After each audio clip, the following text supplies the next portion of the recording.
Hi, everyone. How's it going? Dr. Frankie here, and I am excited to be here with you all for another topic that I hope you'll all benefit from. I am, like I said, Dr. Frankie Bashan. I'm a clinical psychologist, a board certified sex therapist, and also a professional matchmaker. I'm the CEO of Little Gay Book and Little Black Book Matchmaking. So if you want to learn more about matchmaking and all the services that we offer, feel free to visit littlegaybook.com if you're part of the LGBTQIA plus community. And if you're heterosexual, visit drfrankie.com or littleblackbookmatchmaking.com. And we're on all the social media. You can find us on Instagram or me, Dr. Frankie Bashan on Instagram, Facebook, and TikTok. And there's so many, but that's definitely, you'll be able to search either me or the company and find out a lot about the last 15 years of videos and articles and matchmaking and all sorts of really interesting things that we've done in the community to help folks date smarter and have healthier, happier relationships. Today's topic is, am I codependent in my relationship? But before we jump in to what I want to share today, I want to encourage you to subscribe to my channel. If you like this content, make sure to subscribe. You can hit the little bell icon right down below and select all the notifications, so you'll see my weekly video that usually gets posted on Thursdays.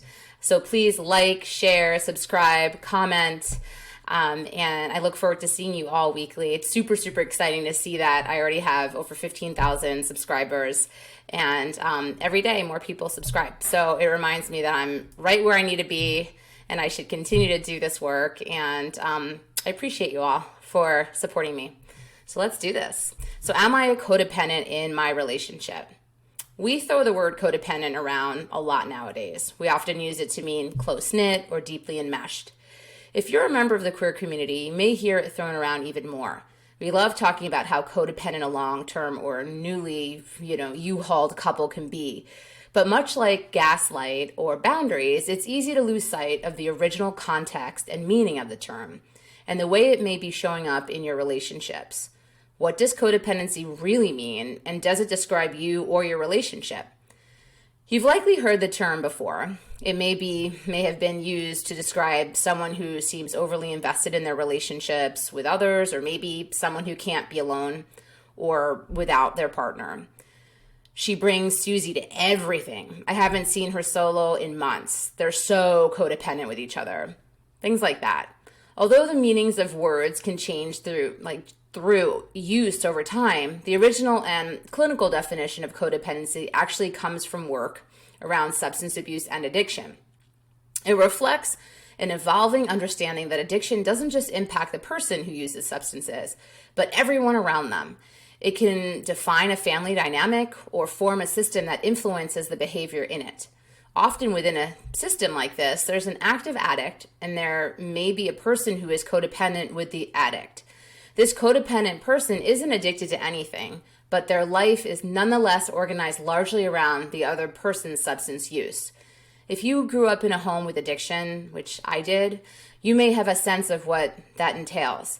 The codependent person often manages all the day-to-day responsibilities that tend to fall by the wayside in active addiction, like paying the bills or getting meals on the table, as well as managing the fallout of consequences related to substance abuse to try to mitigate their impact, right? They try to create a sense of calm and stability in an often unpredictable environment when they're, living with somebody who's abusing substances.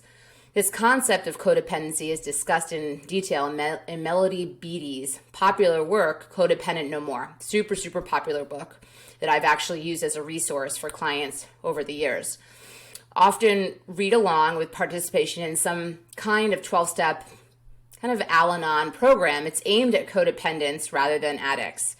Beattie defines a codependent person as one who has let another person's behavior affect him or her, and who is obsessed with controlling that person's behavior. I often say it's like co-signing on somebody's, BS, basically. This can sound very harsh. It may feel like a codependent person is being described as manipulative, sick, abusive, or toxic. In the case of addiction, and many instances like it, like mental illness, for example, controlling insert your partner's behavior, may have different connotations.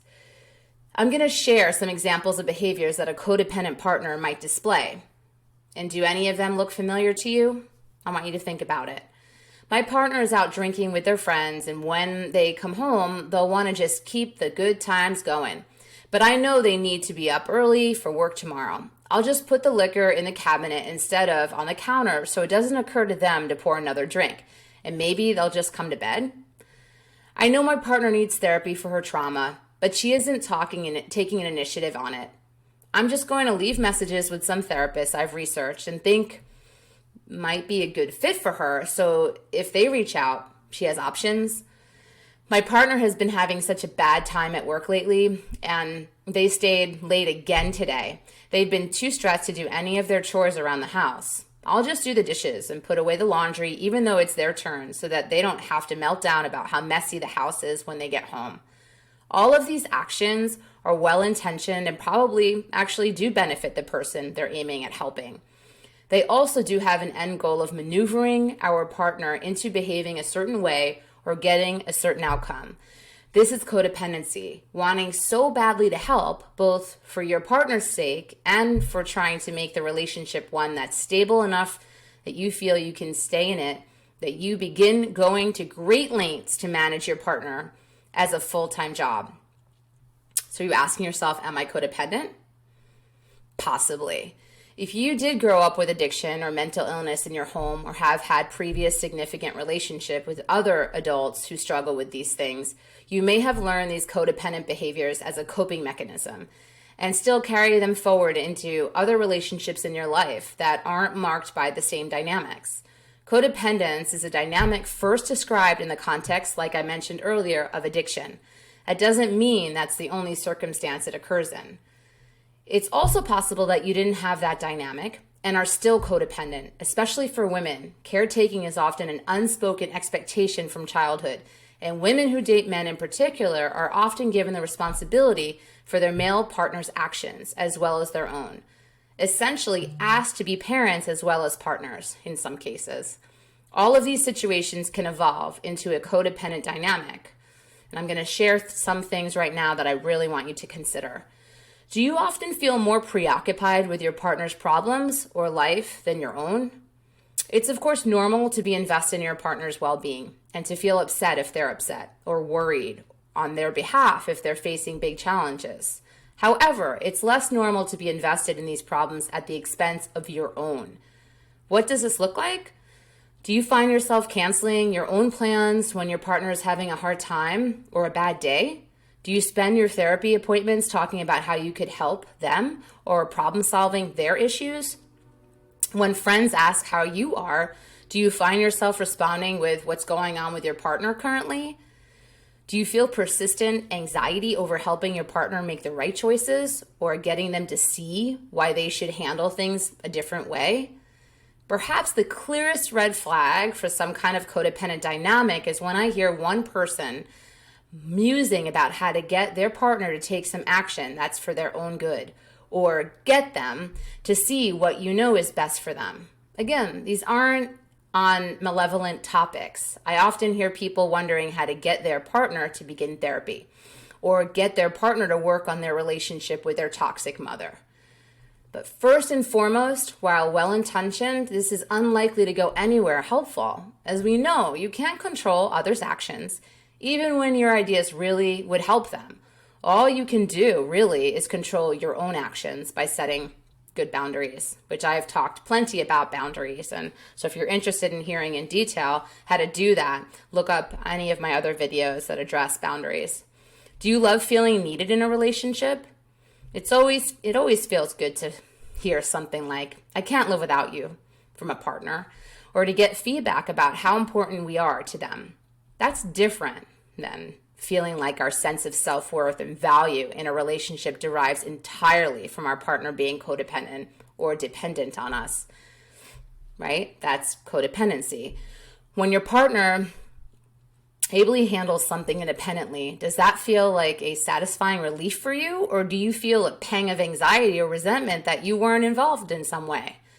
Do you feel anxiety or guilt around taking vacations without your partner, going out without them or leaving them to handle household tasks alone. The flip side of the rush of good brain chemicals we receive from feeling needed can be the fact that leaving our partner without our constant support can make us feel immense guilt. Do you feel like you can easily and confidently take vacations away from your partner, work extra shifts if you need to, or spend plenty of time with friends?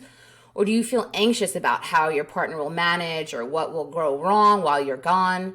Do you feel the need to prepare extensively if you're going to be out of the house, like prepping meals for a visit to see your folks, or making sure your partner has a new video game to play if you have plans with friends to keep them busy? What do I do if I think I might be a codependent? First, it's important to recognize that any dynamic of codependency doesn't mean you or your partner are bad people or bad partners for that matter. It does, however, mean that there could be changes made to your relationship to make it healthier. Books like Melody Beattie's Codependent No More can help. And if you do feel like you have some history with living with an addict, some may find Al-Anon really useful. But for pretty much everyone, a good first step is to seek out therapy. Or if you're already in individual therapy, to bring up codependency as an issue you'd like to work on. It may be helpful for you or your partner to consider couples therapy if you're both on board and ready to do the work. It's important to recognize that codependency isn't something one person does to the other, or even if one person is the codependent, it's actually a dynamic that both of you participate in and both of you can work to change.